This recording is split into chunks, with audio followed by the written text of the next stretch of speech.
दिसंबर 2007 की ठंडी सुबह थी। अमेरिका के वॉशिंगटन स्टेट में बसा एक छोटा सा कस्बा कारनेशन। यहाँ आबादी मुश्किल से 2000 लोगों की थी और ये जगह अपनी शांति और सुकून के लिए जानी जाती थी। लेकिन 26 दिसंबर का दिन इस टाउन की पहचान हमेशा के लिए बदलने वाला था। उस दिन लिंडा थीले अपनी सबसे अच्छी दोस्त जूडी एंडरसन को ढूंढने उनके घर पहुंची। जूडी की उम्र 61 साल थी। वो बहुत भरोसेमंद और जिम्मेदार औरत मानी जाती थी। लेकिन उस सुबह जब वो काम पर नहीं पहुंची तो लिंडा को साफ लगा कि कुछ तो गड़बड़ है। लिंडा जैसे ही उस जंगल के किनारे बने घर में दाखिल हुई, उनके होश उड़ गए। सामने जो नजारा था वो किसी डरावनी फिल्म जैसा था। जूडी का पूरा परिवार, यहाँ तक कि उनके 2 छोटे बच्चे जिनकी उम्र सिर्फ 5 और 3 साल थी, खून से लथपथ फर्श पर पड़े थे। ये कोई साधारण हत्या नहीं थी, ये पूरा परिवार मिटा दिया गया था। कारनेशन जैसे छोटे और शांत कस्बे में जहां लोगों ने कभी इतनी हिंसा नहीं देखी थी, ये वारदात सुनकर हर कोई सदमे में चला गया। लेकिन कहानी यहीं पर खत्म नहीं हुई। सबसे चौंकाने वाली बात यह थी कि इस पूरे परिवार से सिर्फ एक इंसान बचा, मिशेल एंडरसन। उस समय वो अपने बॉयफ्रेंड जोसेफ मैकेनरो के साथ रह रही थी।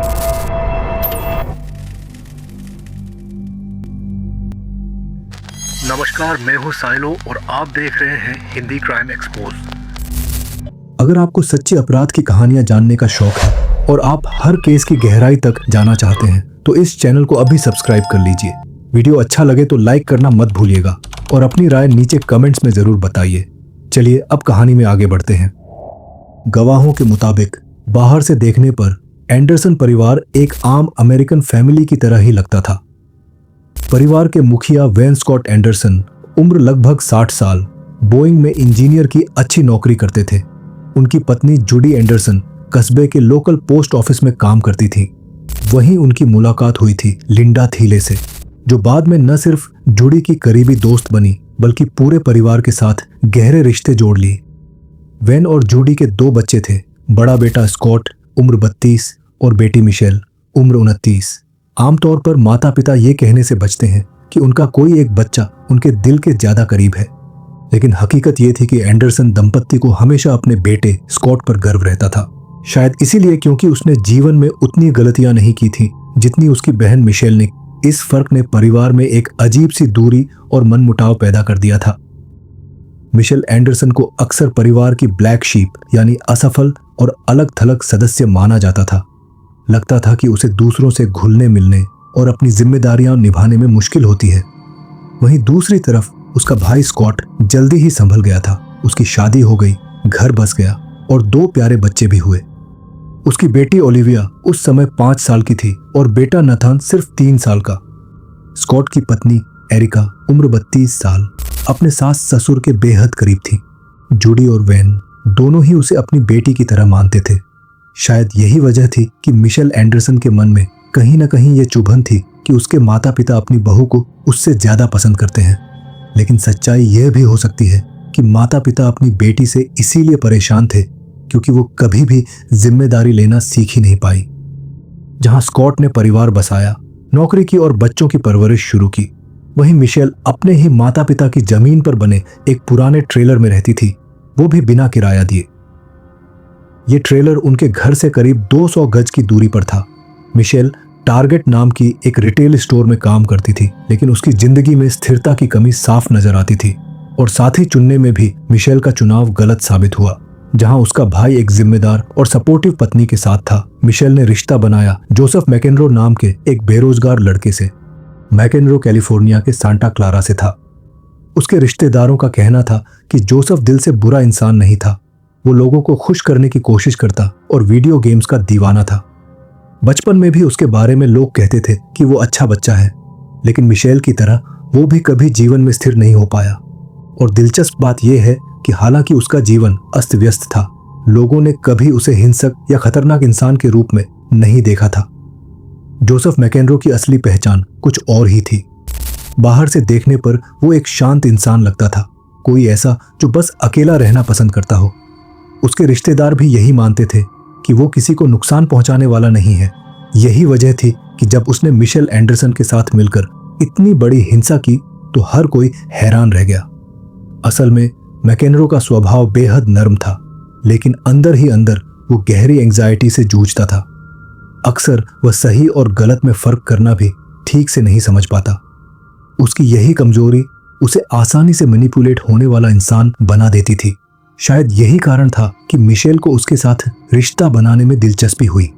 दोनों की मुलाकात साल 2001 में एक डेटिंग ऐप पर हुई थी। उस वक्त से ही उनका रिश्ता ज्यादा हेल्दी नहीं रहा।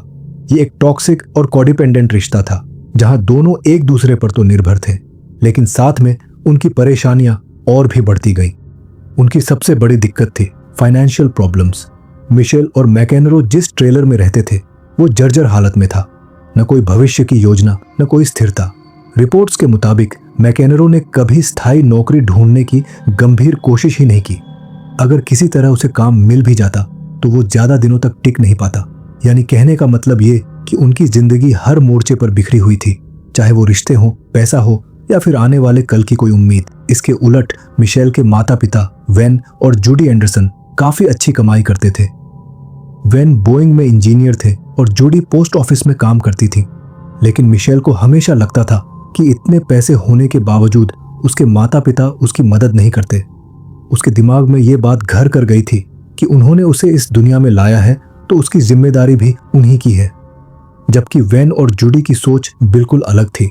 उन्होंने सालों तक मिशेल को अपने घर के पास ट्रेलर में मुफ्त रहने दिया, लेकिन जब उन्होंने कहा कि अब से उसे किराया देना होगा तो मिशेल को लगा जैसे उसके साथ बहुत बड़ा धोखा हो गया है। उसे अपने ही माता पिता लालची लगने लगे। इसके ऊपर एक और मुद्दा था, उसका भाई स्कॉट। मिशेल का दावा था कि स्कॉट ने सालों तक उससे पैसे उधार लिए और धीरे धीरे यह रकम लगभग $40,000 तक पहुंच गई। लेकिन जब भी मिशेल पैसे मांगती, स्कॉट उसे नजरअंदाज कर देता। हर गुजरते दिन के साथ मिशेल का गुस्सा बढ़ता गया। उसे लगने लगा कि उसका परिवार उसके साथ नाइंसाफी कर रहा है। माता पिता किराया मांग रहे हैं, भाई कर्ज लौटाने से इनकार कर रहा है। उसकी झुंझलाहट अब नफरत में बदल चुकी थी। यहीं पर मिशेल ने अपने बॉयफ्रेंड जोसेफ मैकेनरो से बात की और दोनों ने मिलकर एक ऐसा खतरनाक और अजीब प्लान बनाया जिसने पूरे एंडरसन परिवार की जिंदगी हमेशा के लिए खत्म कर दी। मिशेल और जोसेफ के मन में अब एक ही ख्याल घर कर चुका था, अगर वेन और जूडी अपने रवैये से बाज नहीं आए तो उन्हें रास्ते से हटाना ही होगा। दोनों का रिश्ता एक दूसरे के लिए अटूट था, इतना कि वो लास वेगास जाकर शादी करने का सपना देख रहे थे। लेकिन शादी से पहले उन्हें लगता था कि अपने माता पिता के साथ हिसाब बराबर करना जरूरी है।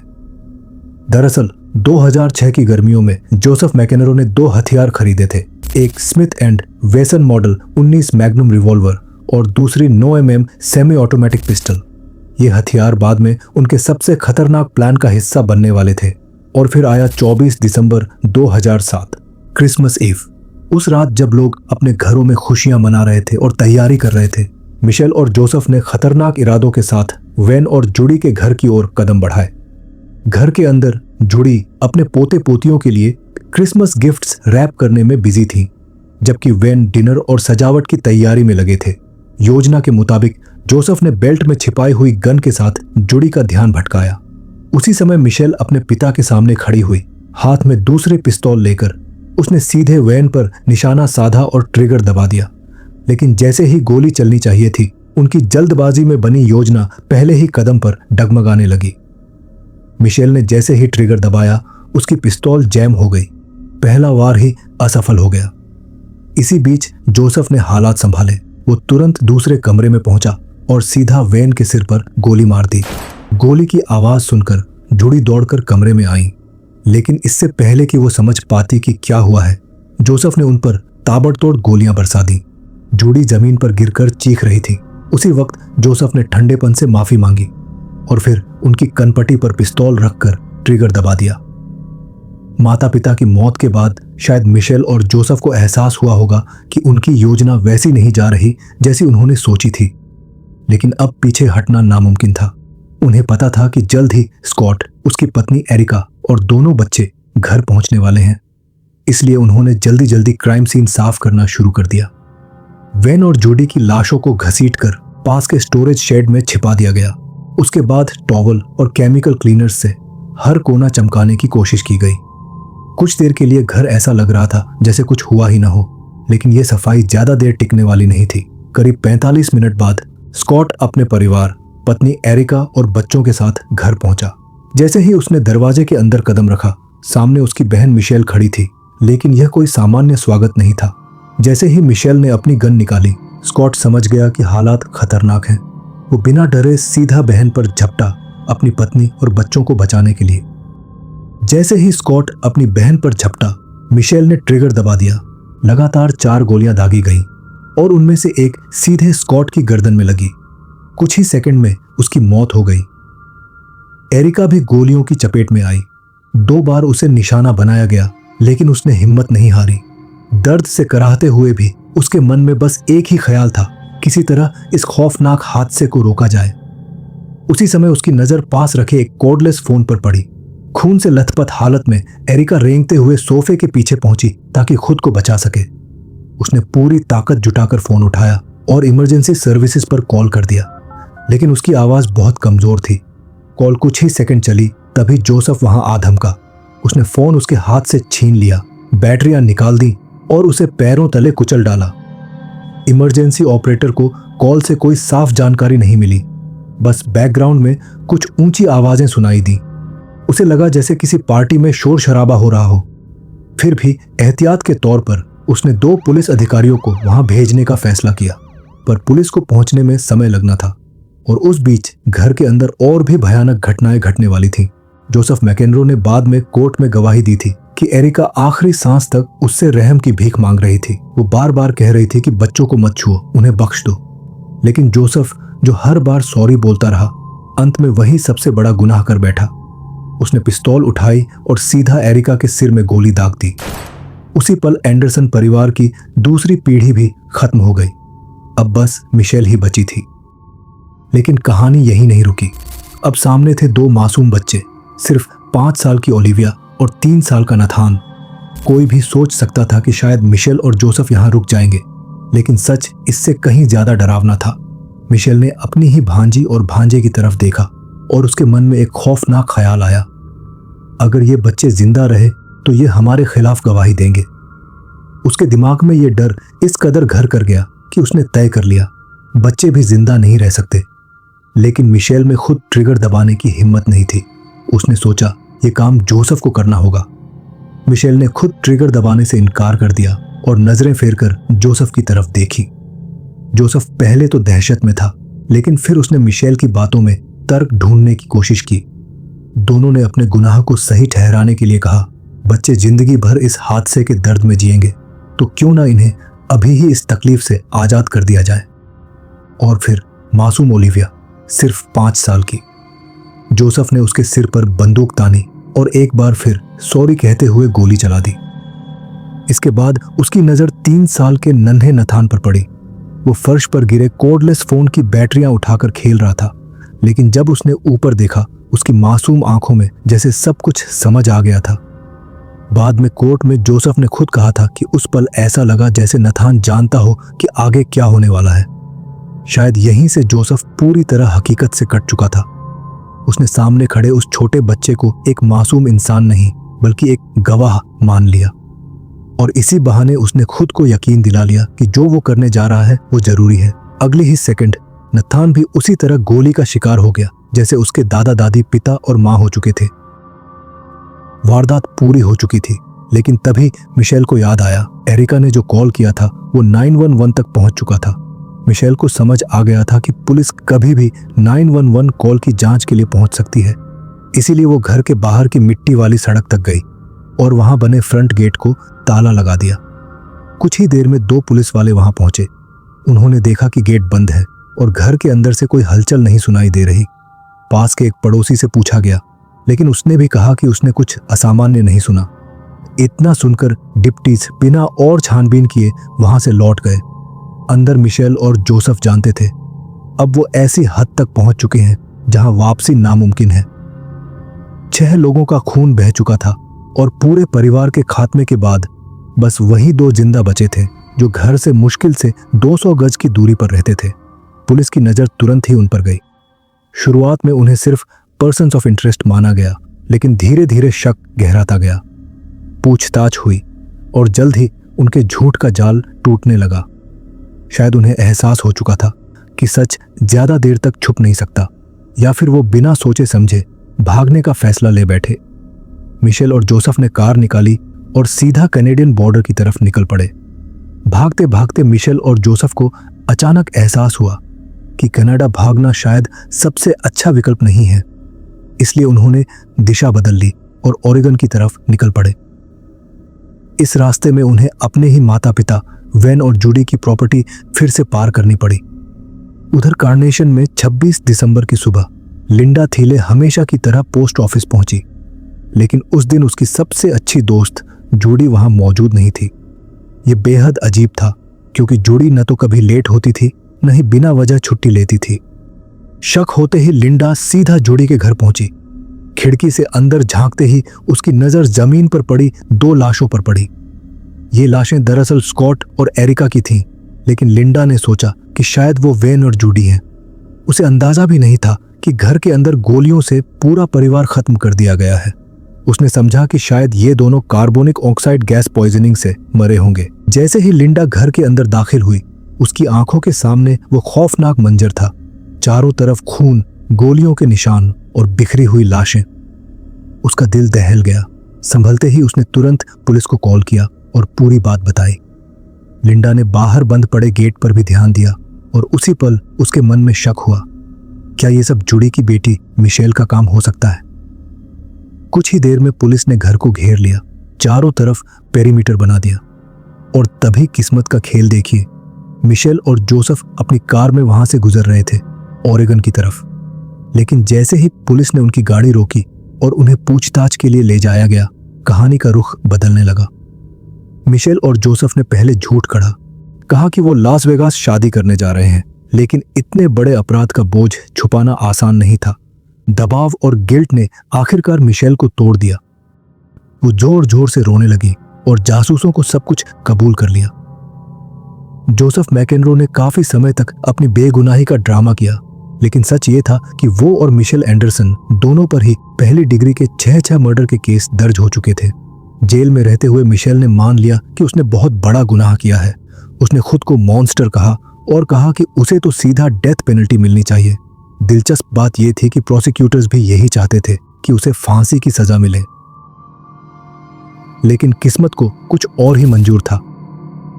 31 जनवरी 2013 को जज जेफरी ने साफ कर दिया कि इस केस में एग्जीक्यूशन यानी मौत की सजा नहीं दी जाएगी।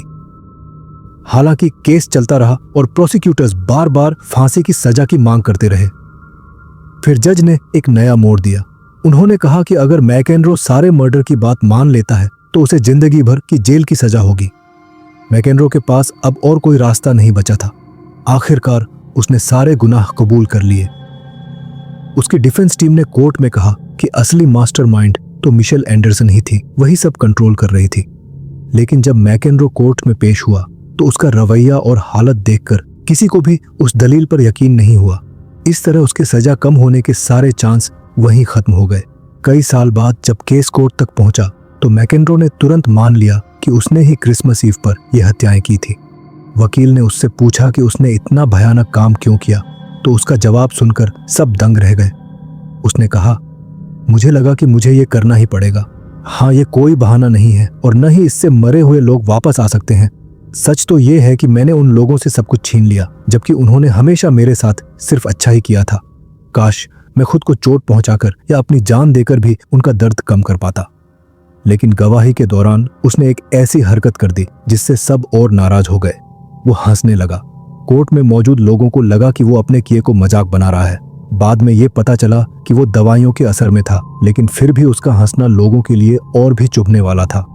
आखिरकार शायद उसे धीरे धीरे एहसास होने लगा कि उसने कितना बड़ा गुनाह किया है, लेकिन तब तक बहुत देर हो चुकी थी। कोर्ट में गवाही देते समय मैकेनरो का बर्ताव और भी अजीब था। उसकी आवाज अचानक बदलने लगती थी और वो अजीब हरकतें कर रहा था। एक्सपर्ट्स का मानना था कि यह किसी तरह की पर्सनैलिटी डिसऑर्डर की निशानी हो सकती है। तो सवाल यह था, क्या मैकेनरो बस एक बीमार इंसान था जिसे सच में पता ही नहीं था कि उसने क्या किया है, या फिर वो जानबूझकर सब कुछ कर रहा था? शायद इसका सही जवाब कभी ना मिल पाए, लेकिन कोर्ट में उसका बर्ताव साफ दिखा रहा था कि वो खुद के लिए भी खतरा था और दूसरों के लिए भी। आखिरकार कोर्ट में वो टूट गया। उसने अपना सिर पकड़ लिया और रोने लगा।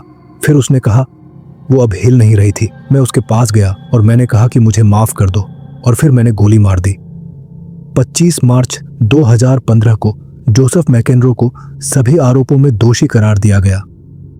सजा सुनाते हुए कोर्ट ने साफ कहा कि उसे उम्र कैद होगी और इसमें जरा भी रियायत नहीं मिलेगी, यानी वो जिंदगी भर जेल में रहेगा, बिना कभी पैरोल पर बाहर आने का हक पाए। अब बारी थी मिशेल एंडरसन की। सबकी नजरें उसके ट्रायल पर टिकी थीं। क्या उसे भी वही सजा मिलेगी जो मैकेनरो को मिली थी? उसका ट्रायल शुरू हुआ 25 जनवरी 2016 को। ओपनिंग स्टेटमेंट में डिप्टी प्रोसिक्यूटर स्कॉट ओटूल ने पूरी वारदात को झूरी के सामने रखा।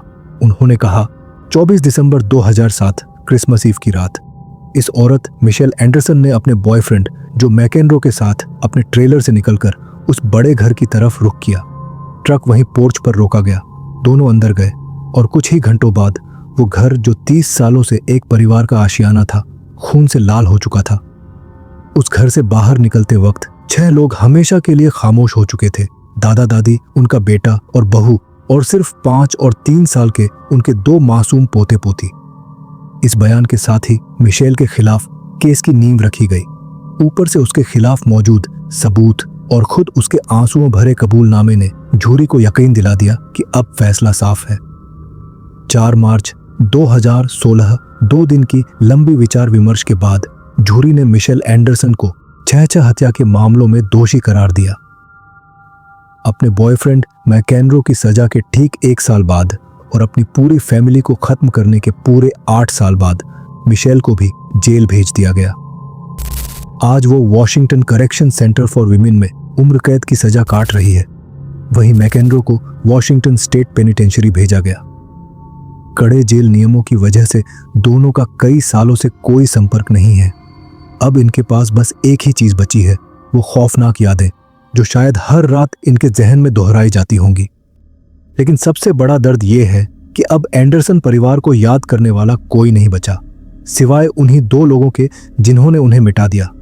बस कुछ करीबी दोस्त रह गए, जैसे लिंडा थीले, जिन्हें इस केस ने बार बार अपने सबसे डरावने दिन को जीने पर मजबूर किया। कर्नेशन का छोटा सा कस्बा भी कभी पहले जैसा नहीं रहा।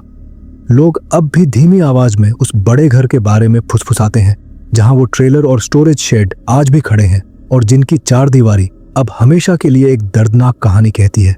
तो दोस्तों, आपका इस केस पर क्या सोचना है? क्या मिशेल एंडरसन और जोसेफ मैकेनरो को उनके किए के लिए मौत की सजा मिलनी चाहिए थी, या फिर उम्र कैद बिना किसी रिहाई के काफी सजा है? तो आज की कहानी बस यहीं तक। मैं फिर आऊंगा एक नई कहानी लेकर। तब तक के लिए अपना ख्याल रखें। नमस्कार।